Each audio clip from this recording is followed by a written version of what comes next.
Okay, we'll go ahead and get started. Apologies for the delays. We're working through just the technical logistics here, so appreciate everybody's patience.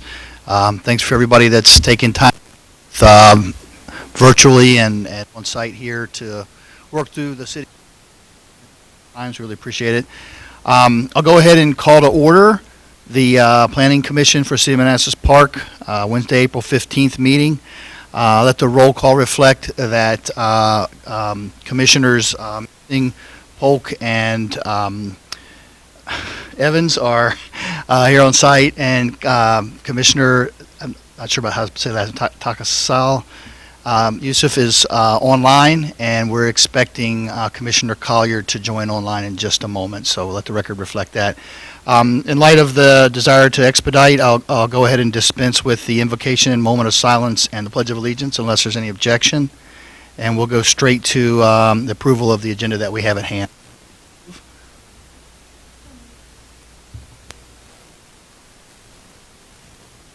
Any discussion? All those in favor say aye. Aye.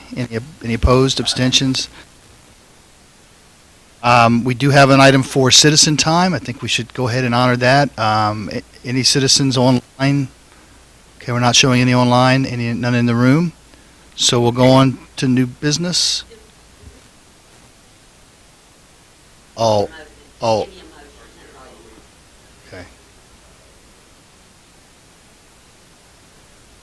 Okay, so just a reminder, maybe if we could get a motion. I think the motion is to allow remote participation by the two Planning Commission members that are remote. Okay.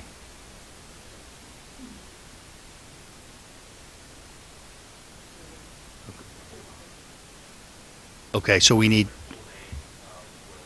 Okay, so we need to give the floor to them to state that. Okay, so do we need a motion here first, and then we ask them? I don't know if we're hitting our green button. Mine's on. Okay, good. I forgot to turn mine on. Okay. I think. Yeah, but we need a motion, and we need to approve the motion, and then we need to turn the floor to them to state the rationale for being remote. Okay, so I entertain a motion. Okay, we've got a motion and a second. Any discussion? All those in favor, please say aye. Aye. Aye. Any opposed? Abstention? That motion carries. So we'll turn it over. Yusuf, if you could state what were the two items, the location and rationale for being remote?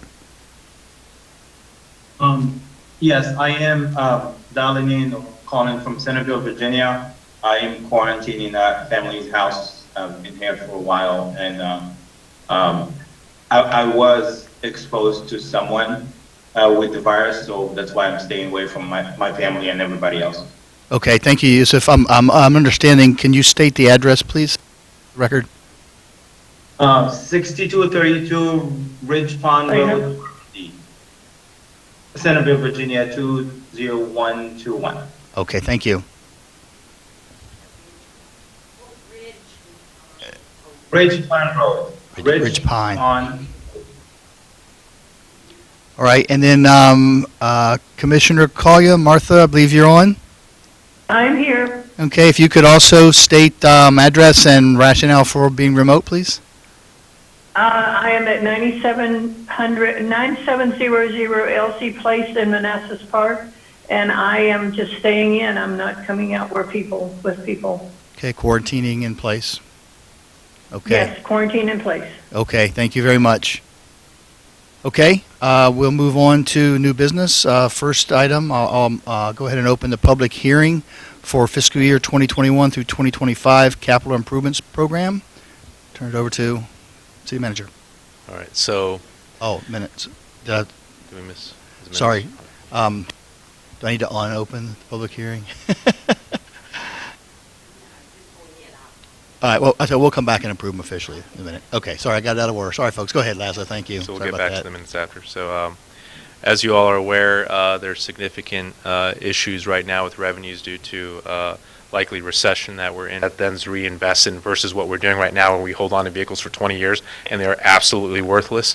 At that point, we're targeting when we sell it so that we can continue to keep a modernized fleet. So I have to adjust the budget since that was approved last night. I do have to adjust the budget, and you'll see reductions in savings in the CIP and then in the operating budget as well for fuel and maintenance as we pursue that strategy for the new fleet. So I do think we are going to be able to help out Jay with his fleet requirements, all the while still saving us money. So that's good news as well. But just in addition to all this, what I recommended last night to the governing body is even if something is on the FY21 CIP, that we actually defer starting that project until we really know what's happening. And I'm actually going to come up with a list of what those projects are that I think we can hold off on until FY22 or FY23 in case real estate assessments take a hit as well from the recession. So what we presented in March is still accurate from a 5-year standpoint, but it doesn't include those things that are enabled by the downtown. And then Calvin, if you have an update for transportation, if you want to come up here.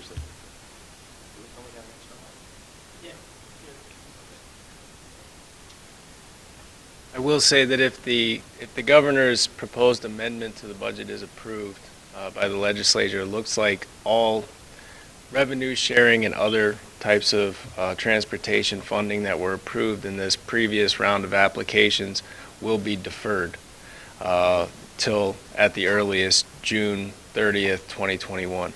So that will affect things like the Russia Branch culvert, which we were going to expend significantly in design of that project in 21, going into 22 with hopes to put it out to bid in 23. That looks like that will not even go out to design until. That's a big change for us. That's a $3 million project. So that will now be on hold, and as with the rest of our culvert projects that we'll discuss a little later in our comprehensive plan discussion, corrugated culverts are in bad shape. So let's hope that the deferral doesn't last too long.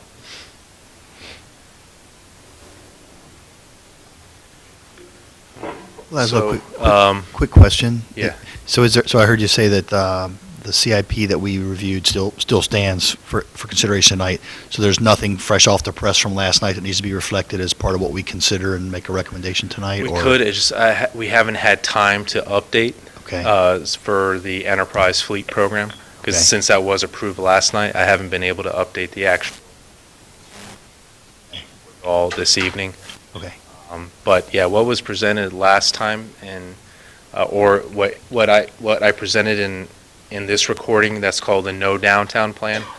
That is the accurate CIP because we don't want to presume that the downtown is going to be approved. Okay. So that's the current city staff recommended CIP without downtown approval, minus those modifications that are needed for the enterprise fleet, and then now what Calvin just explained with transportation funding being canceled for FY21, we're going to have to push back those projects as well. We just everything's happening so quickly that we just haven't had time to adjust. And again, I foresee us pushing back even more projects from FY21, but from a 5-year standpoint, we still want to pursue those transportation projects. We still want to pursue these projects that were done in FY21. It's just you're going to see probably a spike in capital spending in FY23, FY24, and FY25 with probably very low levels of spending in 21 and 22 because of the recession. Got it. Okay, thanks. Yeah. So I'm sorry, it's a very confusing CIP this year, very confusing budget. I get it. There's nothing usual about this year. Correct. So. Yeah. But from a 5-year standpoint, the No Downtown Plan is still the one that makes sense.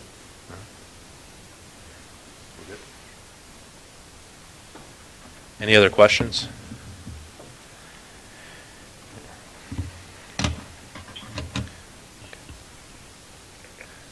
Okay. So I think we're good. Okay.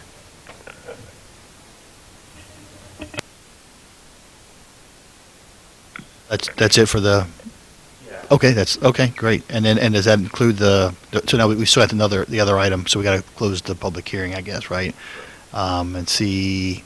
Let me go. Well, before we close the public hearing, I see there's a couple of callers online.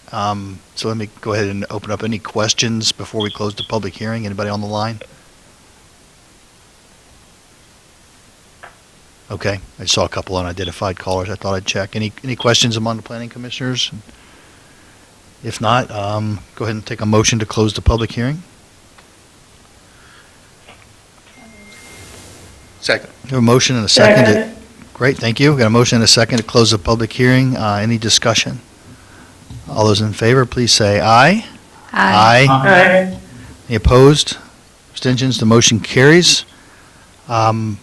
If there's interest and willingness among the planning commissioners, why don't we go ahead and take the action? I think, City Manager, you're looking for a motion to recommend approval of the CIP and forwarding to the governing body. Is that Correct. accurate? Yeah, yep. Moved. Second that. Okay, so a motion and a second to approve the CIP as presented and recommend forward to the governing body. Any discussion? All those in favor, please say aye. Aye. Any abstentions? Any against? Motion carries. And I think we're down to review of draft transportation chapter comprehensive plan. Calvin. Okay, bear with me. Keith, how do I get?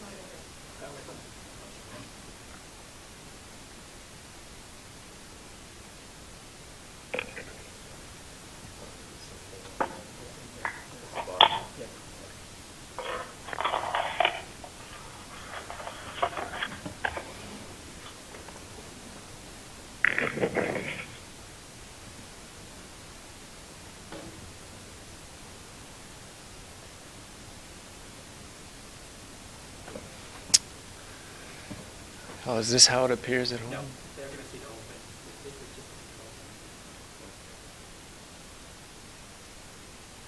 Good evening, I'm Calvin Odell, Director of Community Development for the City of Manassas Park. Here tonight to present draft Chapter 12, which is our Transportation and Mobility chapter of our comprehensive plan. As you'll remember, we have been in the process of amending several chapters based on a review that the governing body and the Planning Commission performed. This was one of the recommendations to amend the transportation chapter, update some things. We've tried to be comprehensive with the update. Some things, just timing-wise, we're still not there yet. There are additions that we'll probably be bringing recommendations for future amendment next year as we get things like a bike and trail plan completed, the drawings completed. We'd like to add those as additions to this document.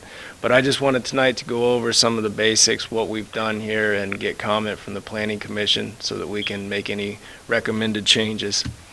15.2, 22, 23 of the Code of Virginia essentially gives us this goal, saying that the purpose of a comprehensive plan shall be guiding and accomplishing a coordinated, adjusted, harmonious development of the territory. And we need to look at our needs and our resources and best promote health, safety, morals, order, convenience, prosperity, and general welfare to our inhabitants. And transportation goes a long way in accomplishing a lot of those goals. The basic requirements that are included in 15.2, 22, 23 for the transportation chapter are a comprehensive road network map of our existing facilities, a functional classification map, which is where you essentially grade a road on how much it's used and its importance in the region, and propose new facilities and estimates. And we're to take into consideration the Commonwealth Transportation Board's state transportation plan and their 6-year plan. And they put this statement in there, which I also, we've tried to account for in our document, where we take into consideration how to align transportation infrastructure and facilities with affordable, accessible housing and community services that are located within the territory in order to facilitate community integration of elderly and persons with disabilities. We'll talk about that a little bit more when we talk about the interjection of some complete streets philosophies. This is the street system map, recently updated by our on-call engineers Bowman Consulting. So this shows all of the improvements over the last 5 to 10 years, the new subdivisions, Oxford Palisades, Dominion Crossing, the Phase 1 or Phase 2 of the City Center development, which would be Lara Street.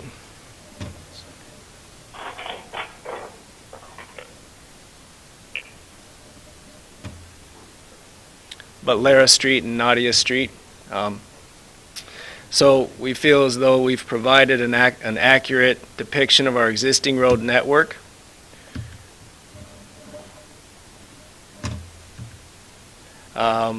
This is essentially the same map, but accomplishes that goal of providing the functional classification. So this takes all of the streets that have been assigned functional classifications by VDOT and maps out what those functional classifications are. So those two requirements of having an existing system map and having the functional classification map are met in this document. We go a little further and we have tables showing the breakdown in lane mileage. This is always a question that comes up, is what is that number from VDOT, that maintenance money based on, and is based on this figure. I will tell the Planning Commission this figure is reduced from the last iteration of the comprehensive plan. They have switched to a computerized mapping, a GIS-based system, and the lane mileage is probably a little more accurate. They sent us a letter saying that it was being reduced from 53 something down to 52.62, but we're in the process right now of fighting back and saying, yeah, but you forgot Oxford or Palisades Circle and the little extension of Walker's Way, so we're fighting for every little bit we can get.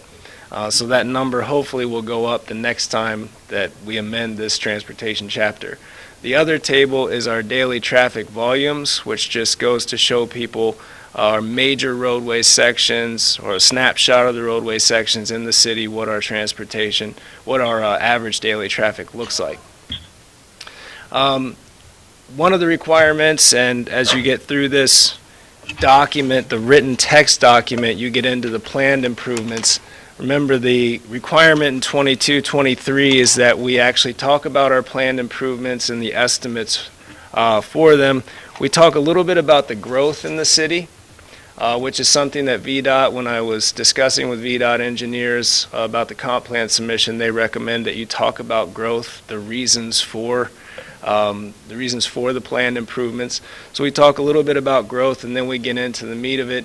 The first thing that is talked about in the comp plan under the planned improvements is the emergency connections. As you're aware, we've sort of gotten stuck with Mosby Ridge 1. The culvert structure on Mosby Court is actually, the bottom is failing. We had a major wing wall failure some years back that we addressed with riprap. It's a one-way in, one-way out access to a subdivision. What staff is proposing is that we actually develop emergency connections. Now, the maps for these connections are later on in the estimates, much later on, but I will caveat the estimates. Those are considering full roadway sections. In all likelihood, since the Mosby alternative or emergency connection and the Kirby emergency connection would be going through Manassas and into Manassas, they probably would not be fully developed, fully accessible roadway sections. Likely the negotiation would be that we would put in something like pervious pavers, something that would provide emergency access if we needed it, and especially at the Birmingham access from Cougar, we actually, by the initial annexation agreement, can't make connection to that road, but we can make emergency connection. So that's in the language of the annexation agreement. The first map of our new plan connection is a possible connection to the Mosby Ridge subdivision, Mosby Ridge 1. The grade is actually flatter on the other end, but this would not interfere with Stonewall Park. So if you come directly down Mosby Drive, you're going right into the tennis courts of Stonewall Park. This would actually come through between a pavilion where there would be little impact to the actual services in the park if we had to open it up. The other one is showing a possible connection to Kirby Street, Mosby Ridge 2. This is really the only viable option at that location. It's a much longer roadway section and has some grade issues of its own. But ideally, just to have something in place till if a culvert failure did happen, we could get citizens and emergency services in and out of those subdivisions. It's a good thing to pursue. Likewise, when we think about major incidents that might happen, and the language is a little more thorough in the comp plan itself, when we talk about major incidents that could happen in the area of Andrew Drive, Manassas Drive, things that happen at the railroad tracks tend to shut down that entire area. To have an alternative for the citizens of Bloom's Crossing to pour out to Birmingham Drive, which would take them away from Signal View, farther into the county, would be a good viable option. We can utilize the existing travel way behind Cougar Elementary and just do a short extension. Again, these would be options that would be permanently closed off by bollards, chains, gates, what have you, only opened when we needed them. We did recommend one planned segment in the Four Corners redevelopment district, and that is the Mathis Avenue extension. It has looked different ways in different people's visions. This Bowman did the simplest alignment, which would essentially go right behind the shopping center, right out to Old Centerville Road. Currently, we get a lot of traffic on the one-way Scott Drive and the smaller residential streets. As we redevelop the Four Corners, we need to keep in mind that a straight through of Mathis would reduce the impacts on the residential zone. So we're throwing this segment in there as a viable option. In the city center, which is really a big focus of this amendment, it actually gets its own small area plan, our first attempt at a small area plan. We're recommending an extension of Connor Drive in numerous ways. Chances are that alternative 1, which is shown, or I think that's alternative 3 shown on the left, could work with either 1 or 2 in conjunction. But any way that we can extend Connor Drive, because as we know, Connor Drive is being extended back to 28. If we can extend Connor Drive across Manassas Drive to give VRE traffic and retail traffic another option to go farther north and farther northwest, that's a viable option in the city center redevelopment district. Figure 12.8 shows both a use of an existing Market Street connection and then a new connection. Figure 9 also shows a slightly varied version that would actually bring Connor Drive up sort of in its old alignment when it went to the elementary school and then marry into the existing paved section along city center building that would then become public right-of-way. Figure 12.10 shows this essentially the direct north routes that would take people to Euclid Avenue out of the city center redevelopment district, a potential connection between Park Center and Venture Court, the extension of Park Center into Venture Court, and then the actual extension of what now is just a drive aisle, but out to Owens Court. And then really looking at what is now the back parking lot of City Hall, being a potential extension of Park Center Court over to that segment. Again, these are all alternates, and they all serve their own different purposes. They're all viable options for providing a grid network in the downtown. As I said, one of the requirements of 2223 is that we provide estimates. We're attaching as an appendix a more detailed estimate for each one of the segments from Bowman Consulting, but this table is a much quicker reference to show you the potential costs of each one of these recommended segments. That's a quick. Yep. Are those build costs only or right-of-way acquisition? Feel like they might have. Yeah, they could, and these are rough estimates. These are order of magnitude estimates, including right-of-way. Yeah, Bowman has put in a lot of work into the estimates, but they're very preliminary. You know, these are hypothetical alignments, and they're using essentially linear footage of roadway to try to do very preliminary rough estimates. That's about all we can have at Yep. the time of comprehensive plan. Yep. And we don't know, uses of those parcels may change. Right-of-way costs could change drastically as the uses change. Okay, fair enough, thanks. Things that we don't have covered with illustration. I think we got all the required illustrations and some additional tables in there to meet the requirements of 22-23 and to meet some of the recommended guidance that VDOT gave us. But we've got some new language in there. The whole document is full of new language, but when we were supposed to make sure that we were in when we weren't in conflict with the state's transportation board's plans, we need to update our language on 28. The language that was in our comprehensive plan talked about the Tri-County Parkway, which I guess you could argue we're back to, but it's a new era. It was a completely different technical committee. We're looking at multiple alternatives for that. Just wanted to update the comprehensive plan to say that the city does support it. We've sat on the technical committee. We're still in support of whatever one of the alternatives provides relief to the congestion on 28, and also update the separate effort that's going on with the STARS study to talk about actual innovative intersection improvements on 28 itself. So those are the real things that are going on in the TPB's mind. Those are the things that are going on regionally, and the key language about Route 28 talks about our support for the regional plans. We also, the comprehensive plan guidance in 22-23 points specifically to a lot of desire to incorporate some of the complete streets philosophies.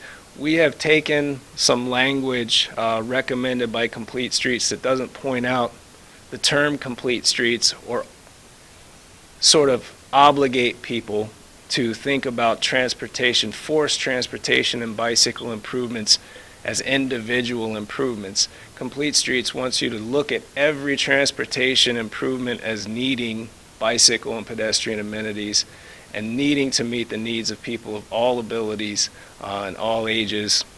So by incorporating that language into several different places in the document, we really capture the goals of Complete Streets to make sure that as people design, as designers and developers build here, as the city improves here, we're taking everyone into consideration, all modes of transportation, people of all ability levels. The National Capital Bike Trail Support Statement that's in the bicycle and pedestrian section is the first time we've talked about Blooms Park. The last transportation comprehensive plan didn't even mention the possible incorporation of Blooms Park. Now that's very exciting. This is very fast-tracked. One of the reasons we actually wanted to amend the transportation plan so quickly.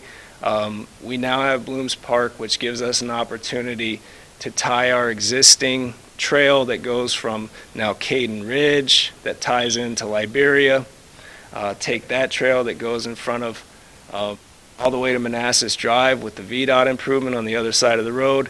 There is now an opportunity for all of the jurisdictions to partner together and potentially tie the trails in Fairfax, which are already on the National Capital Plan maps, into Prince William and Manassas Park and Manassas trails, and have miles and miles and miles of trail system. It would involve turning Manassas Drive, putting bike lanes on Manassas Drive, or finding an alternative bike path through Blooms Crossing. But showing our support for that, there's a lot of new funding for the National Capital Bike Trail to expand it to the entire Transportation Board area. So we want to make sure that we have language in our comp plan that supports those type of things as we try to work with our neighbors to fill in the gaps. As I said before, we would love to have an actual trail map that ties in the connections, but we're just not there yet. Downtown development needs and drivers. It's the first time we've actually broken out downtown into what they call a small area section This will help us in the future when we want to pull Four Corners in. You can get a faster review time. You can really push through changes to a small area plan. So ideally, what we'll have with future amendments is each one of our redevelopment districts will have its own small area focused transportation plan. For now, it's just language and some illustrations, but will give us an opportunity to quickly amend small area plans in the future. Full parking discussion. We have had a lot of issues with parking, especially in some of the cul-de-sacs. The west side of town is pretty much parked as far as parallel parking on the streets. We've looked into what other jurisdictions are doing with angled parking, back-end parking, things like that. So there's discussion in here about parking in the residential zones. We're now putting signage in Bloom's Crossing to show people that, you can't park within 30 feet of the corner, because we're just getting to that point. The demand for residential parking is getting heavy, and it's a bigger issue in some areas than others, but we're also getting pushed to look at potential policy changes. So that's covered in here. Staff doesn't make any specific one recommendation, just leaves all policy change options on the table. We also do an extensive discussion of parking in the commercial district in the downtown and the need for whatever development comes in to provide adequate parking, but also for the city to partner with people to provide public parking for our events, for our facilities, because we need to make sure that the downtown has plenty of available parking. And it even talks about the transition period that we're in, where we're not quite that urban environment that we're shooting for, of a fully walkable downtown where people don't mind parking a mile away because they're going to visit 6-7 different places. Right now, people still expect storefront parking. So we need to realize that as we transition into a more urban design in our downtown, we need to provide people with parking to meet their expectations now, or we're going to curb economic development. We're going to slow growth. Support for further bus rapid transit study. This is an initiative that PRTC has been investigating for some time, but because of the condition of 28, there's just really no option. There's no appetite for any more takings along Route 28 to add a bus rapid transit lane. But if we do get a bypass in place and innovative intersections improve the flow along 28, and all of a sudden the trip times are manageable, a bus rapid transit system may be another way to take additional vehicles off of 28 in the future. So that's something that we want to make sure that we're supporting our partners at PRTC in further investigation of that initiative. It would be a great place for bus rapid transit to drop off, either in our Four Corners district or our downtown, another mass transit hub right here in the city. That was it. I just wanted to go through the basic changes, the highlights. Anybody have any questions about what they read in the document, any recommended amendments? We are submitting this to VDOT. I've been in discussions with VDOT all week. They have to get it out to their stakeholders. But we will be moving forward with their recommendations and then taking it before the governing body. So, Any questions? Excited when I read it. I think it's very good. So thank you so much for all of that. yeah, it's A lot of good projects. yeah, there's a lot of projects in there, and it looks like a lot of money, and we still have, more planning to do, but you want to make sure that you capture your goals in this document so that as development comes in and as you seek funding in the future, your goals are in place. So. All right. Thank you very much, Calvin. And more to come there, so no action on that one tonight. I need to step back up to an agenda item I skipped. My apologies. Agenda item 5 is adoption of minutes for the February 18th and March 11th meetings. I'll entertain a motion to approve those minutes. I think there was at least one comment on those, if I'm not mistaken. So moved. A motion and a second. Any discussion? I know you have a noted correction, I think, you have a noted correction from Alana? I had emailed about, I wasn't listed under, I can't remember if it was opening or closing the public hearing. My name was just left off. Yes. So with, Oh, okay, Okay. thank you. so I think that unless any other corrections or notes, so with that, I'll go ahead and call a question. All those in favor, please say aye. Aye. Any opposed? Abstentions? The motion carries unanimously. And I think we're down to item 10, informational update. You, Chairman. I just wanted to just take a few minutes because in the next few weeks, we're really going to be moving forward with the Phase 3 of the downtown development, and city manager could jump in anytime if he wants to add anything to just this brief outline. So on what it started on May 31st, which was the public hearing for the comprehensive agreement under the PPEA, and I know Dean said the whole word, and the title of all of that, but I'll leave that in the initials. So the PPEA with Norton Scott, they had held the public hearing on March 31st. The governing body, so that's really in the next 2 weeks. So during this time, and actually yesterday, the governing body also approved a boundary line adjustment between this parcel, what the city hall is sitting on, and the base track. It's the vacant property right next door. That has to do with trying to get property added for the land swap that will occur because the city needs to take ownership of property that's across the street from us on Park Center and dedicate or at least give some of that to the VRE for the parking garage. So a boundary line adjustment was done. Just a note, Planning Commission approval wasn't necessary because it was over 2 acres and is not subject to the subdivision ordinance. So that was done by them last night.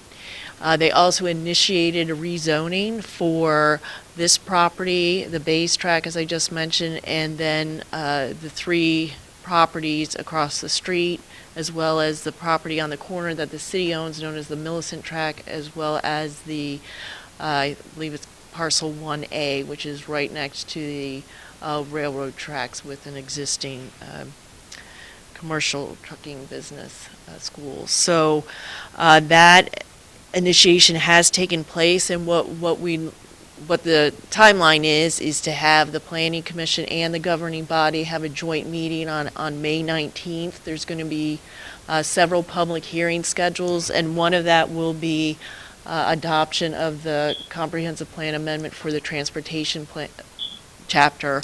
We will advertise that along with all the other items. So the rezoning will be one of the public hearings that evening, along with the land swap because it's city-owned property, and there will be some and waivers associated with the rezoning that would have to take place. I think I'm probably forgetting 1 or 2 of the public hearing items, but there is a whole list of those. If any information comes in between now and the meantime, I will send information to the Planning Commission just so you can keep informed of all these moving parts. There are several things going on, and Dean and I are trying to communicate with each other to make sure that we don't miss anything and keep all the public hearing dates and the chronology in order. So we'll be sending all that to you when that occurs. Okay. That's really our main focus at this time. So just be patient and prepared because this next 5 weeks will be exciting, but also a bit hectic. So. And by for a May 19th Yes. joint public hearing? Yes, and Okay. I'll send out a notice and everything. for you. Okay. Mhm. Thank you. Sounds good, thank you. I think we're at the end of the meeting. Any other business for Planning Commission before we adjourn? Okay, I'll go ahead and declare us adjourned. Thanks, everybody, for making it out tonight.